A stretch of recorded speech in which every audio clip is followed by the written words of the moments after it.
জানি না পৃথিবীতে আল্লাহ আর কতদিন বেঁচে রাখবেন, বাঁচিয়ে রাখবেন। তো খুব ভয় হয় যে এই দুনিয়ায় আসলাম কি জন্য, আবার কি জন্য আল্লাহ আমাদেরকে নিয়ে নেবেন।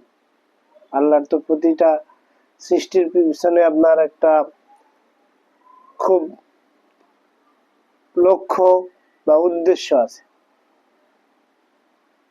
প্রিয় ভাই ও বোন, আমাকে আপনাকে আল্লাহ সৃষ্টি করেছেন তার ইবাদতের জন্য। আল্লাহর দেওয়া সব কিছু উপভোগ করছি, কিন্তু তার ইবাদত করছি না। না জানি আল্লাহ রাব্বুল আলামিন কখন রশিদি টান দিবেন, কল্পনাও করতে পারছি না।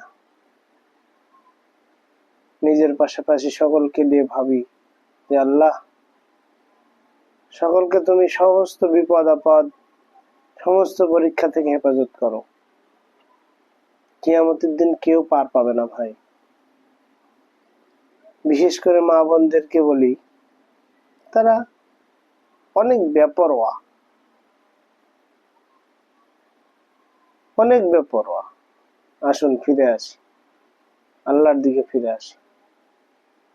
আল্লাহ আমাদের কবুল করুন, আমিন।